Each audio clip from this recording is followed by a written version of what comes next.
We're getting close. So close. We're getting close, and thank God. Whether you believe in God or not, thank God. You know why? Because the San Francisco 49ers are on the way, and I'd argue we need them. So here's something we're thinking about. Help me, John and Kyle. Well, you're our only hope. No joke. No joke. I mean, what are we doing here in 2024? The fan all-star break. Are you a buyer or a seller on Bay Area sports in the second half of 2024? I don't want to make it sound like, I'm all focused on the negative side of the ledger, because that's like, it's weird to be like, we lost the Super Bowl. Well, you went to the Super Bowl. Right. So, like, it's not like last year was some awful year for the 49ers, but calendar year 2024, I do think the Bay Area sports fan right now feels like we're in a little bit of a rut. I do think that. If you just think of this calendar year, the 49ers won 2 playoff games, but they looked like crap for the large part of both of them. And then they went to a Super Bowl. They could have won. They should have won. They really, really should have won. And they didn't. And from that moment forward, we've gotten a healthy Warrior team that missed the playoffs, but didn't just miss the playoffs, got slapped by their little brothers to tell them that they were missing the playoffs, followed by, and this is what, one thing we'll get into a lot today as the Giants start their quote-unquote second half, but we're pretty darn close to their final third. This season has, I don't know what word you want to use, but this has not been good. This has not been good at all based on what the Giants should be. Yeah, and think about the calendar year and think about losses and wins. Well, the Niners lost the Super Bowl. The Warriors lost Klay Thompson. They lost the play-in game. Thanks. And the Giants have lost more games than they've won. And they haven't really, the biggest win of the year, there have been fun wins and wild pitch walk-offs and, buck-offs and walk-offs and all the rest of it. But you're still one of the also-rans in the wild card race. You're not a team that is really feeling like you're going to make a run. So you're right. Halfway through the year, a little bit more than halfway through the year. Where are the wins as we look at 2024? Well, and I didn't even, you just brought up some of the emotional stuff that I didn't even bring up. Klay Thompson is gone. That's a loss. The San Francisco Giants excited their fan base with the signing of Blake Snell. He has 0 wins. Right. A couple good outings last 2 outings. The 49ers star receiver is emotional. He has taken it personal. He's mad. He's on TikTok. And here we go. Second half of the season and training camp opening. And I think, we need some wins. And I don't mean that in the standings. I just mean us. We need some wins. We need something to believe in right now. We need Brandon Ayuk signed. We need a move at the deadline from Farhan Zaidi that makes us feel like, oh, yeah, you're going for it. The Giants are going for it. They traded a couple of prospects we don't know for a fill-in-the-blank, shortstop, first baseman, another closer, whatever it is. It feels like we need a win here as we head into August. And, we get into Niners camp, and I know you and I are going out next week, and that'll be fun to watch. Yep. Watch guys running around and, hear the horn and the whistle and then, be there with all the media folks and we'll all make our judgments. Like, yesterday they played the 4-year anniversary of Bonte and Joe and their Trey Lance takes after one practice, which I thought was awesome. I'm doing a Pearsall video next week. I'm doing it. I love it. Because he's Jerry Rice. That's it. I'm doing it. I'm doing a video and I'm going to post it, Dibs. I'm going to post that thing. Multiple platforms. Pearsall. He's that dude. You can just see it by looking at him. And it could be a freezing cold take in 4 years. It might and be. I applaud the guys yesterday for it was fun. Opening that up. And, it kind of gave Steiny and Goo a whole show. And, Bonte and Joe kind of revealed that reality that 4 years ago they were super, super excited. So, but I hope that we have something this week, today, over the next portion of the month that we can get that excited about, right? That'd be great. That whole thing, you end up, if you listen to the station a lot, you ended up hearing it like 4 times yesterday. And the part that makes me laugh every time is the very end. You can't even get through it. It's the very end when Shasky just uncorks his signature. Let's go! Let's go! It's just like, yeah, let's go to Dallas and watch football. Right. That's where the Trey Lance experience ended. But whatever, I get it. We've all got him.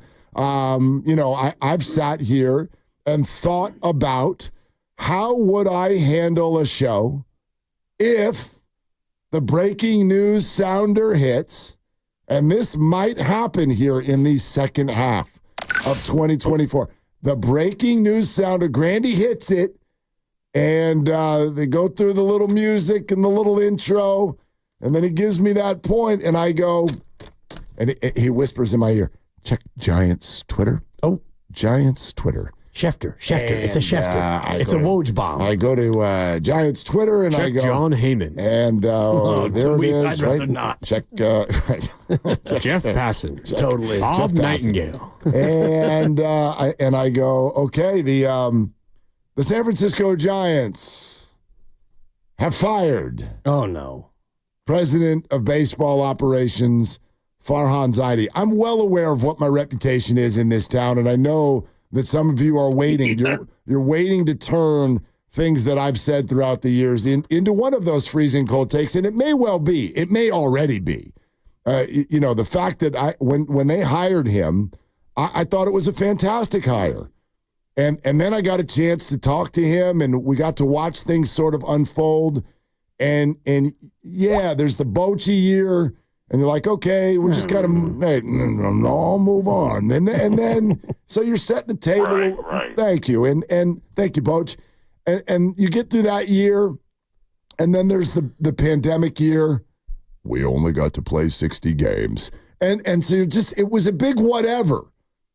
And so that for me, 2021 was the big, all right, dude, let's see what you got. And he was like, you like 107 wins? Do you like that? It seems mythical now, looking back, because since then they've been straight up 500.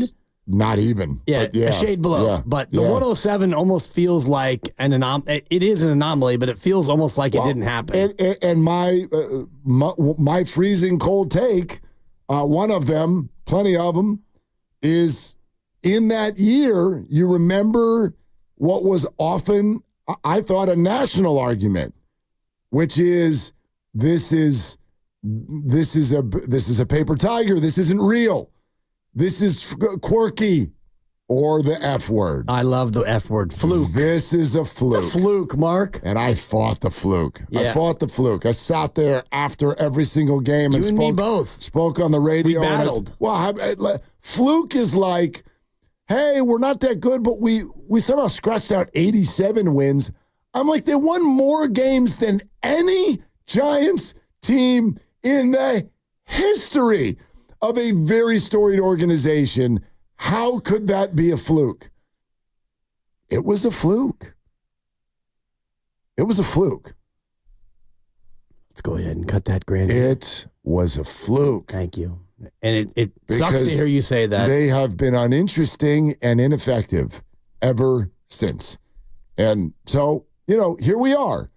And what is in some ways exciting and also odd at the very same time is starting tonight, the San Francisco Giants will embark on a 10-day, 11-game experience that is supposed to essentially either erase or confirm everything we've watched for the last 2.5 years. You come out of 107, and what do? You're 500, whatever. Then you come back, you're a little bit under 500. 4 below. And you fire your manager. But then you spend big, and you go, okay, Bo Mel's here, and he brought Chappie and Snell with him. We go rock. And you are 47-50. Yeah. And I'm now supposed to buy into the idea that with 11 games remaining until the break, 7 of them against one of the worst baseball teams I've ever seen in my entire life. If you boogie during that time, then it's all okay. And we're going to go for it. And you'll see these last 65 games, they're going to be something. And we're going to take this thing into late September, and who knows, maybe a playoff berth. But if you are to go 4-7 or 5-6 during this 11-game stretch, that's it.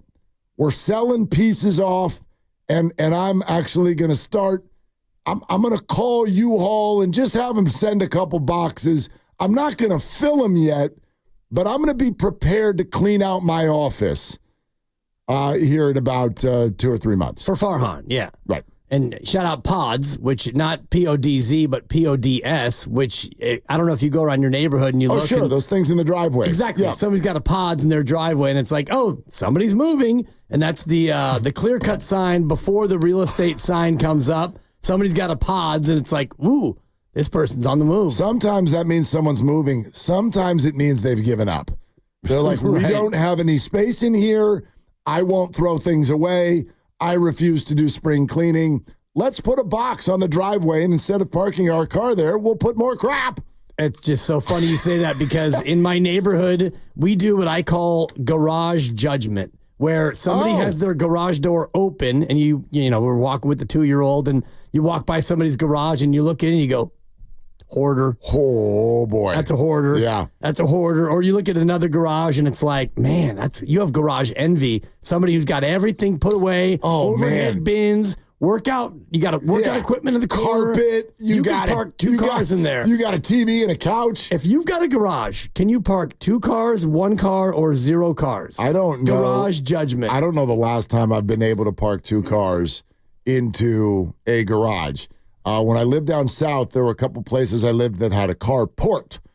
Not like an apartment complex. Yeah. Like it had a garage, but it had no door. Yeah. So like you back of your car so we'd park there because you can't keep stuff there because there's no door. People will just walk by and steal it. Exactly. But we've got a garage, and we are a 1-car garage because we got 1 car worth of stuff.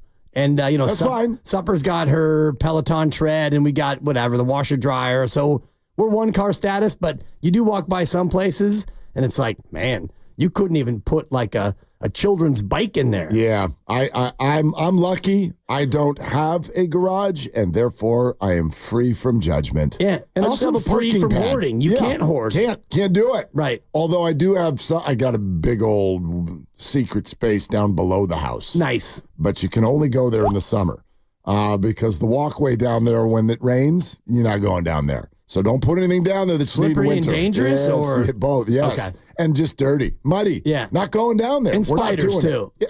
And we're not doing spiders. I know you're not doing spiders. We're doing spiders. Yeah, you got to be that. But you're not a big spider guy. I'm not a spider guy, but you're the man of the house. You got to do the spiders. Sure, you got to do the spiders. Yeah.